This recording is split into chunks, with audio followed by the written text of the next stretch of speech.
Bem-vindos aos Gélidos Domínios Tertenebres. Eu quero agradecer as pessoas que estão, aos novos seguidores, as pessoas que estão acompanhando o canal, porque esse ano a matemática dobrou o número de signatários, chegando a impressionante marca de 200 signatários para um canal que pretende. O canal que a única gracinha que tem é a apresentação, né? Que o resto é tudo física matemática. Pretende fazer resenhas e livros avançados de física matemática. Bem, eu estou começando mais uma resenha. A ideia é sempre seguir todas em paralelo, né? Todas as resenhas vão acompanhar, até porque todas elas conversam umas com as outras. Então, essa aqui começa por uma situação bem interessante, bem especial, que é logo após eu ter feito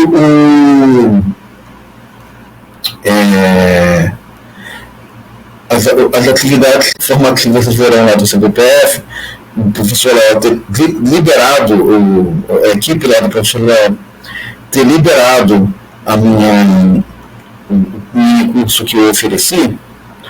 E em conversas com as pessoas que assistiram ao meu curso, eu resolvi fazer isso aqui. Fazer a resenha com esse nome aí. Botei o nome, fazer o nome da lista também, que é Lectures in Differential Geometry. Eu vou botar em português, né? Quando eu fizer no YouTube, eu vou botar tudo em português e tal, mas a ideia o Lectures in Differential Geometry, esse livro do Cherny, que é um geômetra importantíssimo na história, vou comentar um pouco sobre ele, e o outro é o Goemon, né? A princípio eu vou seguir o Cherny e vou mais com também o Goemon, porque eles são, vão entender, mais um pouco complementares. Porém, tem um outro livro que existem muitos pedidos para que eu fizesse ele, existiram muitos pedidos para que eu fizesse ele, que é o livro do Manfredo Perdigão do Carmo, de Geometria Riemanniana. Só que o Manfredo, os outros dois, tem uma tonalidade, tem uma notação, tem um approach muito mais simpático para físico do que o Manfredo. E assim, ambos, os dois livros, o Lectures, por exemplo, em um determinado momento ele chega a falar de geometria de fias, outros tipos de geometria fora da geometria riemanniana, e o Weber, ele vai um pouco do lado das geometrias complexas. Então, eles já vêm eles são muito bons em dar a base geométrica da relatividade geral, mas eles também são fantásticos. Então, assim, se alguém quer entender um pouco o que são tensores, são esses, aqui. Mas isso aqui, eles não além, eles possibilitam avançar em outros caminhos, em geometrias semi-riemannianas, em geometrias complexas, lá da teoria de cordas, em geometrias Kerr, geometrias de calabial. Eles abrem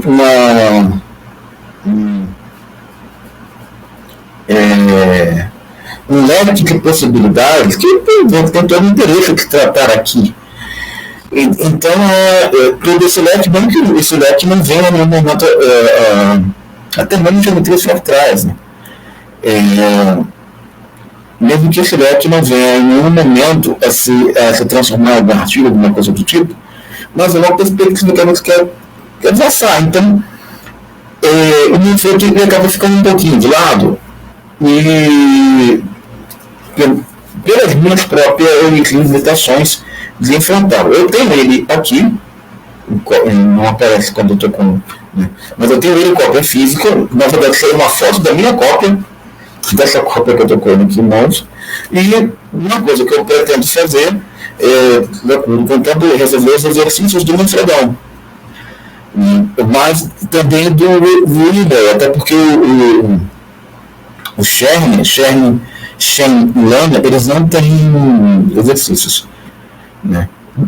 Mas então, como ele está partindo a princípio do Shen, eu não entendo porque ela fica fazendo isso hoje. É rebeldia.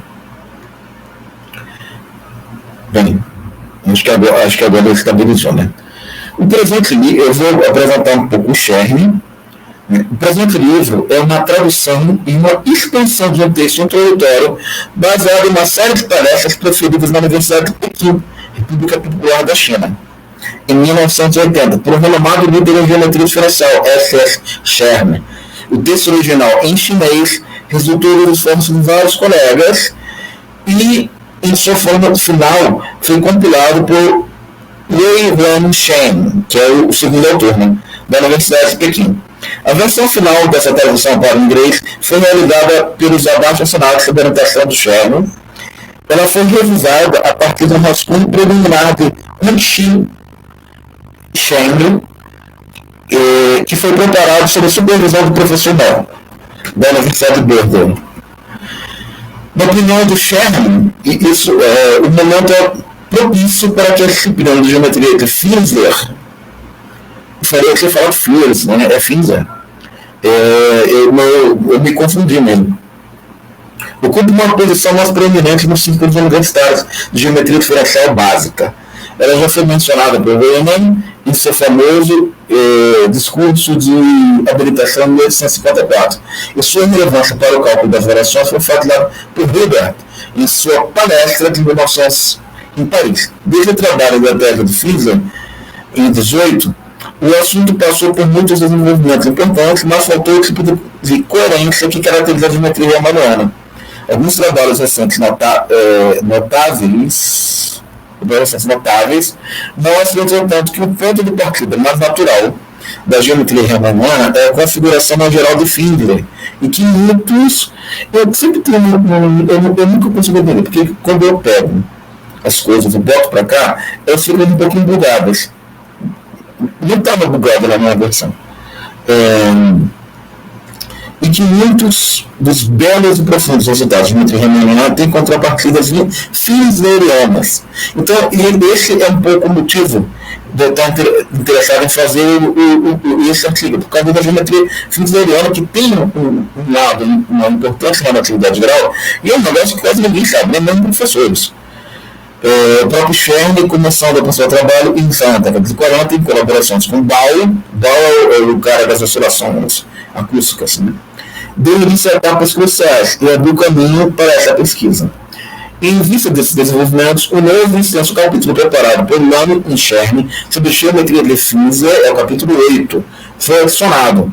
A última seção do capítulo 5 do texto original em chinês, sobre completudes da geometria riemanniana, foi adicionada. Também foi revisada e recuperada como seção 7 do novo capítulo, que trata da completude em Finzer. Para colocar todo o assunto de geometria diferencial em perspectiva, o professor Shen escreveu um artigo fabuloso, Historic News. Tem um negócio bom para a gente fazer uma resenha também, né? Especialmente para a presença de edição em inglês. Ele parece como o novo apêndice, intitulado Differential Geometry in Theoretical Physics. Pois é, vou usar isso aqui como título da lista, Geometria Diferencial e Física Teórica. Foi originalmente escrito pelo Shen em chinês, incluído no texto chinês. Original a tradução para o inglês feita pelos abaixo-assinados aparece pela primeira vez nesse livro. Espero que esse ensaio estimule um grau de discussão frutífera matemáticos e físicos. Eu acho que o Shen não vou mandar para ele. Isso aqui, bem, está em português, acho que não vai entender, mas o professor Shen é bem conhecido por sua síntese. Bem, tem algumas coisas aqui que eu dar spoiler, mas aí está o Shen. Voltou, né? Começou os bug. Aí, por que, né? Por que ele faz isso? Tá aí o Shen. O Shen é esse chinesinho simpático, senhor Shen, muito simpático. E aqui vou começar tratando essa parte do Chern que trata de variedades diferenciáveis. Eu vou passar isso aqui antes que ele caia. E eu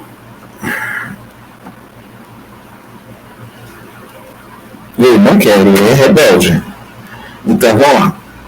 Aí nós temos. E no livro, que eu também vou comentar sobre ele faz esse capítulo um pouquinho mais estendido, né? E ele tem exercícios. Eu identifico que o livro seja mais pedagógico do que o Chern, de que esse trabalho de Chern seja realmente mais vinculado à pesquisa. Então, é o primeiro capítulo do livro. Então, a ideia é comparar os dois ao longo disso aqui e eu vou introduzir, enquanto dando, coisas do Manfredão. O Ilma apresenta o livro dele, aí essa é a apresentação. Então vamos no capítulo 1. Primeiro a gente vai variedades diferenciadas, já estamos com 11 minutos. Né? As variedades diferenciadas passam a generalização do espaço euclidiano. Em termos matemáticos, a gente chama de homeomorfia. Bem, eu vou definir aqui em vermelho o que é homeomorfismo. Uma função entre espaços topológicos tal que esta função e sua inversa são contínuas e invertíveis. Ou seja, sempre tem uma função inversa. Alguns livros definem como que o homeomorfismo precisa ser, a função do homeomorfismo precisa ser infinito, ou seja, infinitamente diferenciável. E isso aqui é um problema, por exemplo, do tratamento de geometria fractais, porque a geometria fractais são, por definição, não diferenciáveis. Então, fazer cálculos sobre a geometria fractal, o problema vai se apresentar aqui, né, mas isso aí deveria ser um diálogo dessa resenha com o nível de geometria fractal que a gente devia fazer. Então, o pessoal que curte geometria diferencial já está ouvindo, geometria fractal, já está ouvindo um pouco para onde que essa região aqui, sim, ela implica um pouco nos estudos de geometria fractal que a gente está fazendo. Então, a gente vai saber, o que é esse negócio desses espaços topológicos, né? E isso vai ficar um pouquinho mais claro já. Primeiramente, vai estabelecer um corpo de números reais. Um corpo, ele é um objeto matemático que ele tem duas operações. Uma operação de soma e uma operação de multiplicação. Ou seja, ele é uma generalização do que seria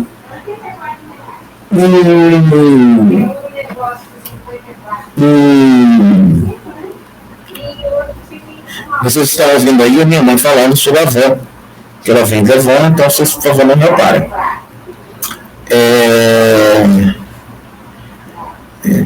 Quem é pobre tem dessas coisas, né? Então, o que a gente está... Eu até esqueci o que eu ia falar. Então, tem aí o corpo dos números reais, que é uma linearização do que seria um espaço vetorial. O espaço vetorial, ele o corpo de números reais pode ser em uma dimensão. Então, você constitui, na verdade, um espaço vetorial em cima do corpo de números reais, em cima do corpo. E, no caso, quando o espaço vetorial é real, você constitui em cima do espaço de números reais.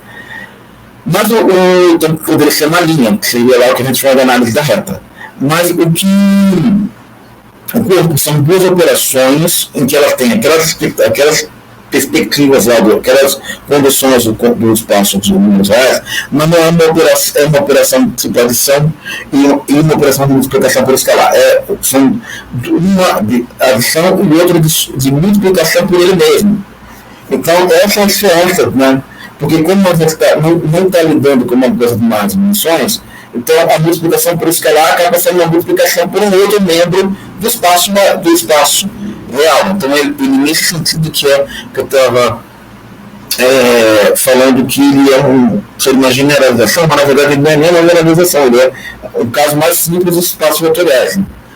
Então, eu estabeleço aqui são as N UPAs de um corpo de números reais n-dimensional, que aí sim, você acaba, esse cara pode ser totalmente homeomorfo no espaço vetorial, né, porque as propriedades vetoriais podem estar estabelecidas nele, até pelo que a gente vai falar nos próximos capítulos, né, vamos precisar de vetores. Então, nós temos as coordenadas, a coordenatização, essa sim seria aí, a gente começa a introduzir propriedades no espaço vetorial. O M é a dimensão do objeto. Então, para qualquer x e y pertencente ao Rm, o A pertence às reais. Ou seja, aqui isso já vai ser explicado. Quem é esse A aí? Me deu uma quebrada aqui.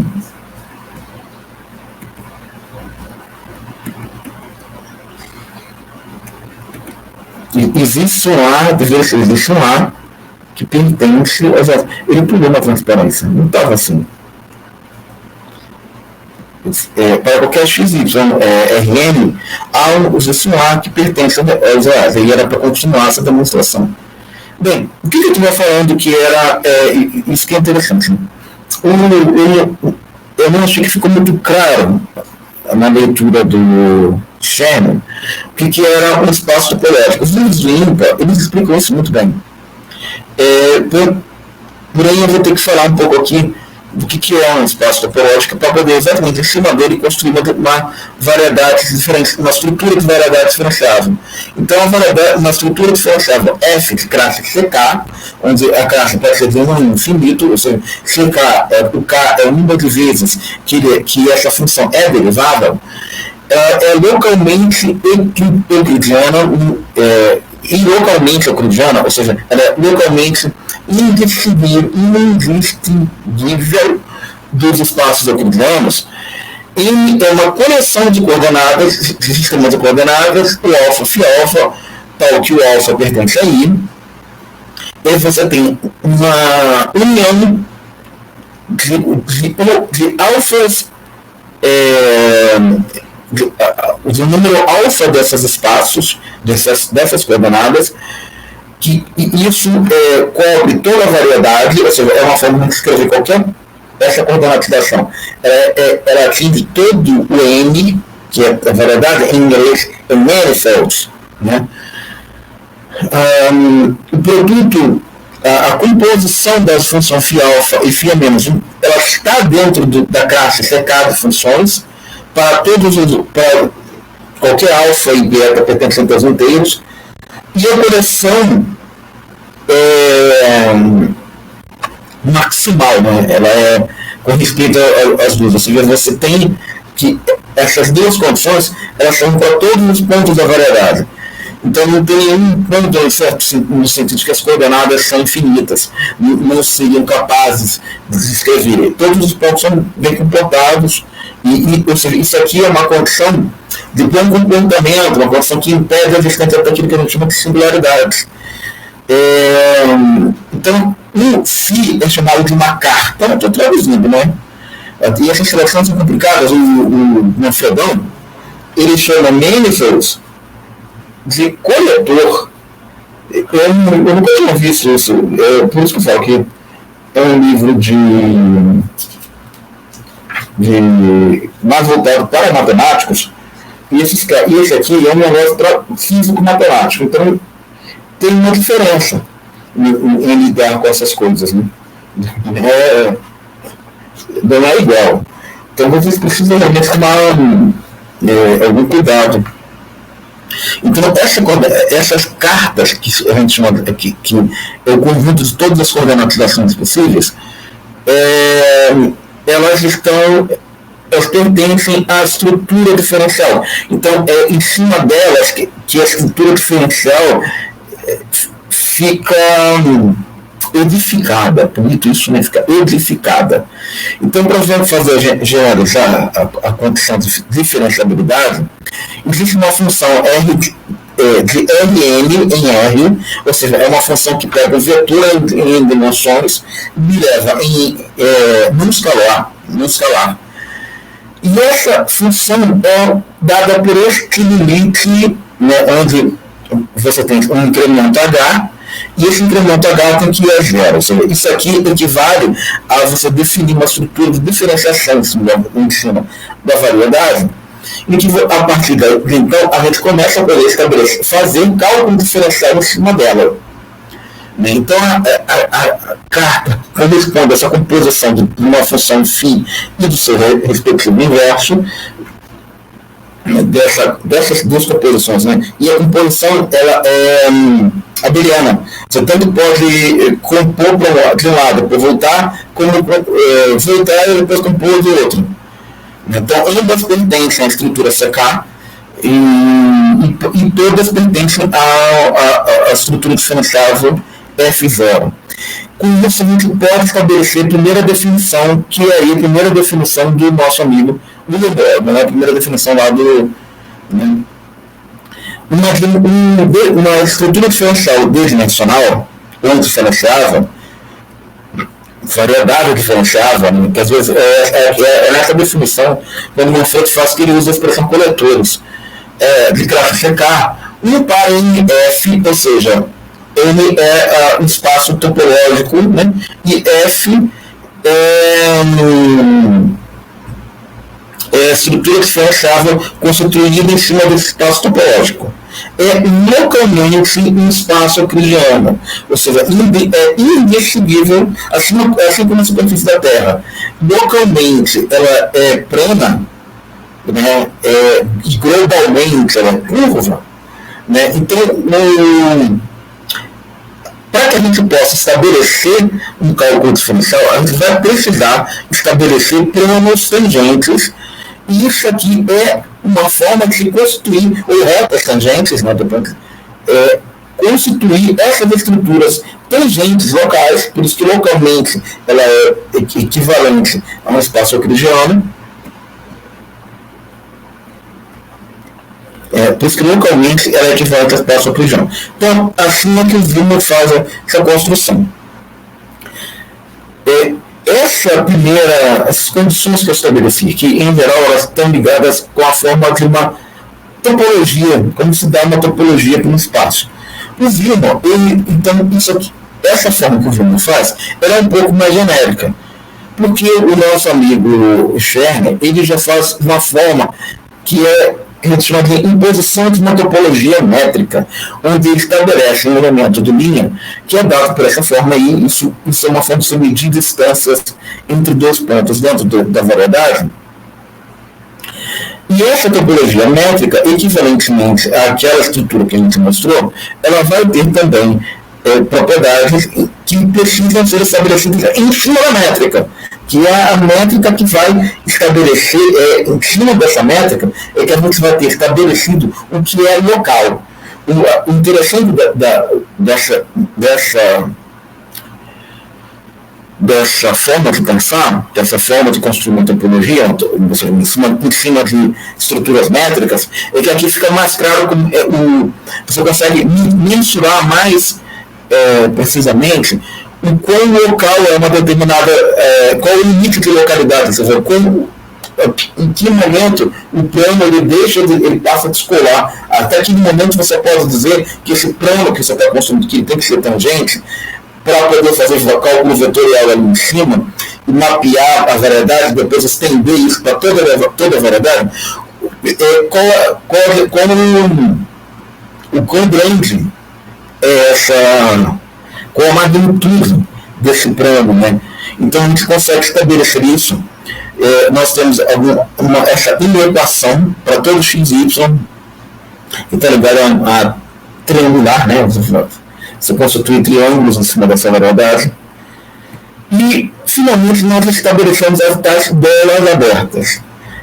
Abertos de uma topologia são exatamente estruturas em que a gente constitui uma topologia e elas têm propriedades equivalentes às propriedades algébricas de uma base, propriedades no sentido daquilo que uma base vetorial tem quando faz uma composição de vetores, e aí você pode estabelecer uma base vetorial, que é uma composição de vetores,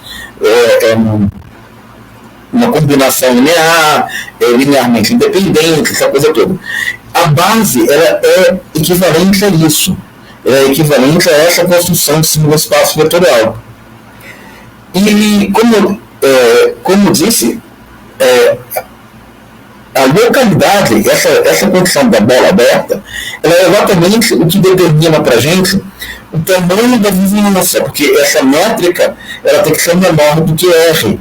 E esse R seria o raio da bola aberta. Isso vai ficar um pouco mais claro quando eu começar a fazer as interpretações mais pictóricas, mas as interpretações pictóricas elas são meramente pedagógicas, porque a gente vai estar lidando com uma variedade de dimensão que vocês sabem. Então isso tem que M é uma variedade de Hausdorff. Isso aqui é para poder estabelecer qual que é a estrutura da vizinhança em torno de um ponto que é obviamente que centra a bola da topologia métrica, né? Os abertos lá. Então, se qualquer x pertence à variedade, existe uma vizinhança U de x, onde U é homeomórfico a um aberto, um conjunto aberto nos reais n-dimensionais, e M é chamada de uma variedade n-dimensional. O n-dimensional variedade uma variedade topológica n-dimensional. Eu acabo misturando as coisas. Então eu preciso definir o que é um espaço de Hausdorff. É justamente essa estrutura. Essa estrutura aqui estabelece os constituintes do que quanto local dos constituintes da vizinhança de um determinado ponto que está dentro de uma estrutura de uma bola aberta. No espaço Hausdorff, ou separado, é um espaço topológico no qual qualquer dos pontos distintos tem vizinhanças disjuntas. Então, infinitamente, eu consigo aproximar e afastar esses pontos, em que falta que eles sempre têm vizinhanças disjuntas, na linguagem de conjuntos aqui. E essa propriedade foi estabelecida em um axioma pelo Felix Hausdorff. Então aqui eu finalmente faço a representação pictórica, onde eu tenho dois pontos x e y, duas vizinhanças u e v. Por mais que eu aproxime x e y, eu sempre vou ter uma vizinhança. E a condição que x ainda seja diferente de y, então essa aproximação dos pontos x e y ela é assintótica. Eu sempre vou ter uma vizinhança diferente entre x e y. Então, ela é assintótica no sentido que eu não posso igualar os dois, né? Então, são pontos, tem dois pontos disjuntos, e esses pontos têm vizinhanças disjuntas. Então, o homomorfismo, na definição 1.1,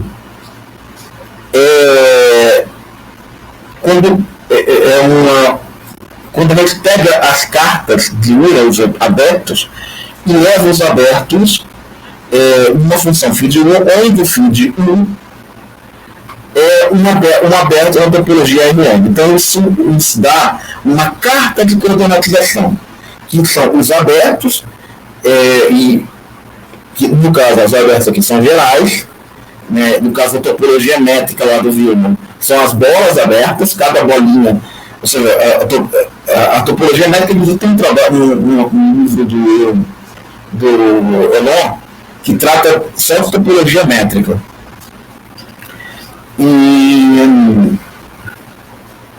Então, com isso, a gente já tem uma coordenatização nas cartas, onde figura um homeomorfismo. Então, nós podemos definir um y tal que as coordenadas 1 de φ de y pertencem ao Rn. Assim, nós temos que todos os pontos ficam com as suas vizinhanças definidas. Isso é uma outra forma de você definir vizinhanças, exemplo daquilo que a gente definiu lá nas bolas abertas, que é uma forma mais pictórica de se ver. Né? Por isso eu fiz... E assim ele acaba estabelecendo o que são vizinhanças. Então tem uma vizinhança U, uma vizinhança V, os dois homorfismos associados a ela, e a vizinhança, a interseção entre elas, ou seja, tem que ser diferente do vazio. O que equivale àquilo que eu estava fazendo com as bolas, que fazer que eu poderia aproximá-las, o centro das bolas, de forma sintótica, indefinidamente, né? A condição de que o centro nunca coincidisse. Logo, a vizinhança, a interseção da vizinhança delas sempre seria diferente do vazio.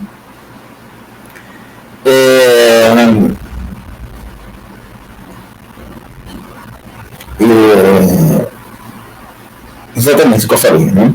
Então, assim, e com isso a gente teria esse mapa, esse mapeamento.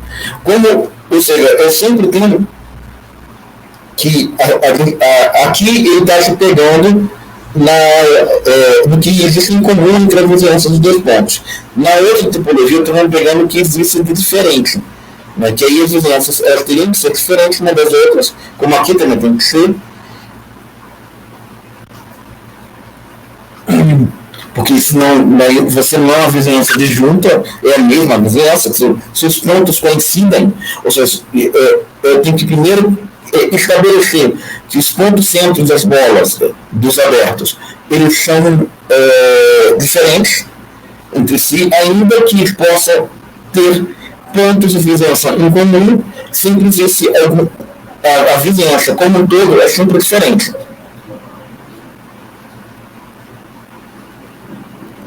Então, a gente está estabelecendo essas construções aí, e aqui eu tenho uma representação pictórica do violão. Eu tenho a variedade e duas vizinhanças. Percebam que as duas vizinhanças, a U e a V, elas são disjuntas, elas não são idênticas. Elas têm um ponto de interseção aqui. Elas têm uma interseção. Então, quando eu faço uma função em Rn dessa interseção, desses negócios, a interseção vai aparecer, ela foi contado duas vezes. Então, eu preciso ter uma estrutura tal onde eu consiga fazer o mapa para eliminar essa redundância, para ter só a parte disjunta da vizinhança. Ou seja, eu estou estabelecendo que exatamente que eu tenho dois pontos e esses dois pontos vão ter vizinhanças que não são idênticas. Então, eu estou estabelecendo uma construção para garantir que esses dois pontos distintos têm vizinhanças distintas. Mas essa forma como o Sherman faz, ele é mais amplo para qualquer tipo de coordenatização. E o Wiener faz para uma forma de topologia que é a topologia métrica, uma topologia particular. Então nós temos aí, e isso nos leva à definição de uma estrutura diferenciável, a exemplo do que o Wiener fez, com essa forma de definir uma topologia. Então você tem que ter M, é uma variedade M-dimensional, se dá que a carta de coordenadas é esse conjunto de abertos e desses homomorfismos em que me garantem que cada um dos abertos é diferente um do outro, e M satisfaz a seguinte função, onde A é uma CR estrutura diferenciável, ou seja, tem que ser R vezes diferenciável, né? Então, um V e W infinitamente são os abertos de M, dada como eu tenho explicado. Os abertos são uma forma de você escolher como mapear, como se você estivesse escolhendo como mapear uma variedade, como se eu estivesse escolhendo qual conjunto de vetores para minha base, nas estruturas algébricas. Então, eu tenho que ser maximal, ou seja, as cartas elas conseguem varrer a variedade inteira. E aí eu faço algumas remarcas, na verdade é o Sherman. As condições 1 e 2 na definição do ponto 2 são primárias. Essas condições aqui, né? Elas são primárias, elas não tem uma demonstração Hart, se a linha e as coordenadas de uma carta linha satisfazem 1 e 2. Então, para qualquer inteiro positivo S, que esteja entre 0 e R, a existência da unicidade CS da estrutura diferencial em A implica que A' está contida em A. Nos fatos, se A representa o conjunto de todas as cartas coordenadas, CS é compatível com a carta coordenada A', e A é compatível com a estrutura diferenciável A. Então, nós temos que a linha fica unicamente determinado dentro de A, como sendo um constituinte de A. Assim, nós temos que construir uma carta variável, uma variedade, né, onde a escolha única, a escolha de cartas tem que ser única. Então, isso aqui, essas remarcações que eu estou fazendo, elas me estabelecem a unicidade da escolha de cartas, porque como eu posso dar topologicamente, eu posso escolher o aberto que eu quiser, e uma vez que eu escolhi o aberto, eu escolhi a dupla aberto, mais homomorfismo, eu tenho a carta. E isso tem que ser único, para que não haja redundância. Se nesse livro nós assumimos que a variedade M é um espaço topológico contável, ou seja, se você pode, em cima dele, em português seria enumerável, né, estabelecer uma contagem de pontos, ele tem uma base contável, aí pega a fixa notas, né, na página 2. E se a estrutura diferenciável vai ser infinita, ou seja, infinitamente diferenciável,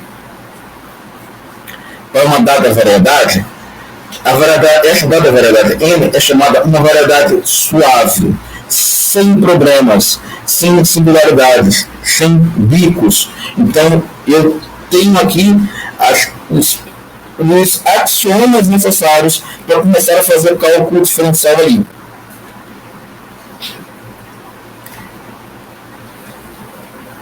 Então, aqui o Sherman ele entra em alguns exemplos de variedades. Eu não peguei os exemplos do Sherman, peguei só os exemplos que também faz os exemplos do Willmore. Porque o Willmore ele faz um exemplo muito interessante, que é o exemplo de uma variedade diferencial MF, que é produto com uma M' F'. Então você estabelece um produto entre as duas, e a eliminação das duas acaba sendo somada. Então, nós temos que esse produto que é dado entre as duas variedades, ele também implica um produto entre as cartas, para constituir a variedade, a carta produto da variedade produto. Então, eu achei que isso aqui é importantíssimo, se a gente tem uma variedade, tem duas variedades de determinada dimensão, a gente consegue estabelecer uma variedade produto fazendo com uma dimensão maior,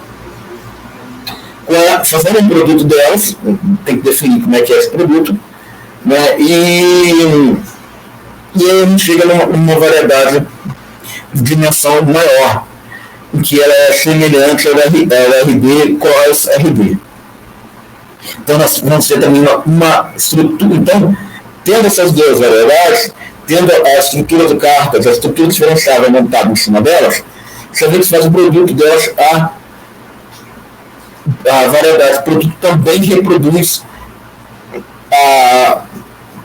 a estrutura diferenciável produto das duas. Então, isso é uma forma interessante de construir variedades. Por isso que eu achei importante comentar acerca dessa estrutura, que o Willmore, me parece que o Willmore explica melhor. Então, se a gente tem uma função f de mn no mapa contínuo, uma variedade suave na outra, mn, as duas são suaves, e nós temos uma aplicação, um mapa, né, de m em n, se a dimensão de m fêmeazinho e a dimensão de m fêmeazão, se existe uma compatibilidade de cartas coordenadas, em qualquer ponto P de N e V de N, uma função, né?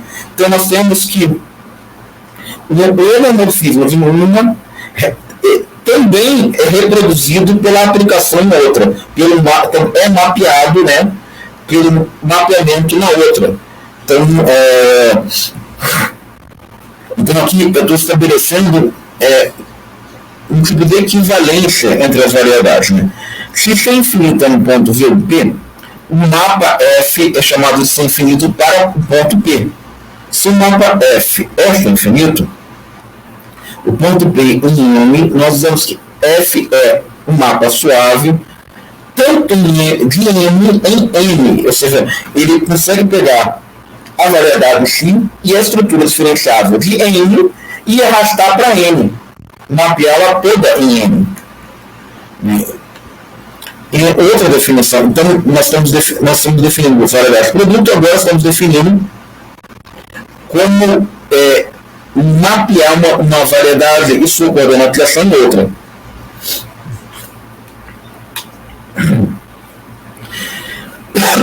Aqui, e aqui fica legal porque o Vilma ele faz exatamente a definição de variedade de produtos que eu tinha comentado. Produto manifesto que eu tinha comentado como quer dizer, aqui é o Sherman que está falando. E antes eu tinha comentado como o Vilma faz. E eu achei que o Vilma faz de uma forma mais ampla do que como o Sherman faz. Embora o Sherman, no meu entender, seja mais físico. Então eu acho que eu acabei que eu parei por aqui. Eu vou continuar. Quando a gente pega essa parte aqui do Vilma, a gente já vê que ele está chegando aos passos vetoriais. Então, toda essa primeira parte que corresponde, fazendo agora a conclusão desse negócio, né, que corresponde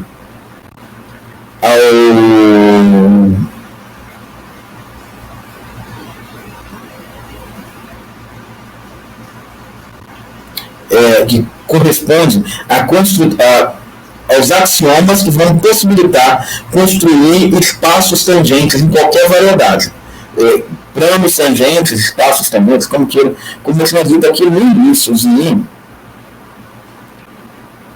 né, eu disse que era o que a gente queria. Então, a gente começa a estabelecer os primeiros axiomas para fazer isso, e a partir daqui a gente vai poder começar a falar de cálculo espaços topológicos não, de planos tangentes nas variedades. Nós temos o arcabouço para isso, porque nós temos uma estrutura diferenciável montada.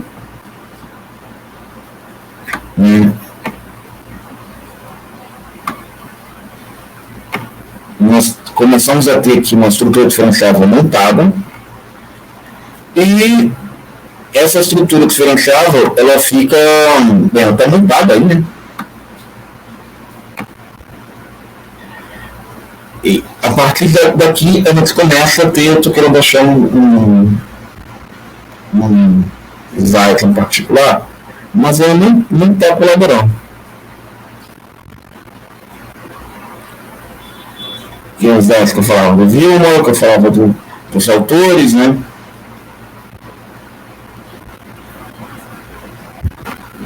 Então a gente tem agora, e nos próximos capítulos a gente vai poder fazer o salto para começar a fazer cálculo tensorial em cima disso aqui.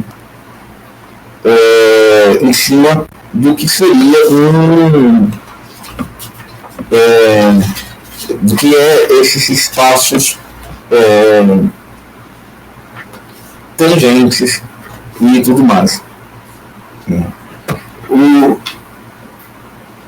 Bem, é isso, eu vou ficando por aqui e agradecendo a atenção de todos. Eu gostaria muito que as pessoas que vissem, em particular as pessoas que pediram para que eu fizesse, abordassem essa apresentação com críticas, que, bem, eu sou físico, certamente essa leitura que eu fiz aqui está extremamente enviesada E o limite do viés, às vezes, é o limite do erro. Então, para que alguém só aponte as falhas e as considerações que eu certamente cometi por aqui. O próximo vídeo dessa abordagem vai ser já entrando no capítulo, na parte que eu estou justamente aqui olhando o Manfredão, que a próxima parte eles vão entrar em variedades, em espaços tangentes. Mas aí é interessante, eu vou pegar coisas que estão aqui no Manfredão, que não estamos aqui, em alguns momentos, como inversões em mercúrios, campos e vetores, colchetes, topologia das variedades. Então, eu vou meio que fazer uma variedade de produto dos 3 livros, abordando, só que sem. Não sei, eu vou. Aquilo que não está nos 3, que está em um só, eu vou abordar também, fazendo o contrário do que a gente faz no geral dos cursos, né? Que é escolhendo, fazendo um recorte. O recorte aqui vai ser uma composição, né? Eu vou recortar, mas fazer uma composição para abordar os 3 da melhor forma. Em alguns momentos focando mais em um, em outros momentos focando mais em outro, em outros momentos comparando os dois e também resolvendo os exercícios de todos eles. Então, essa é a minha perspectiva. Bem, certamente isso aqui vai ser um estudo bem legal de variedades diferenciáveis, e eu vou encerrando essa discussão. Eu esqueci de botar nessa apresentação slide, onde eu peço que vocês colaborarem com o canal, com o Pix, né? Mas eu coloco na descrição. Então, eu vou encerrando por aqui, com simplesmente só falar daquela nossa saga, né? Sejam sempre bem-vindos aos gélidos. Não são gélidos, são tórridos, né? Domínios tertanélicos. Valeu, obrigado. Vou levantar isso imediatamente.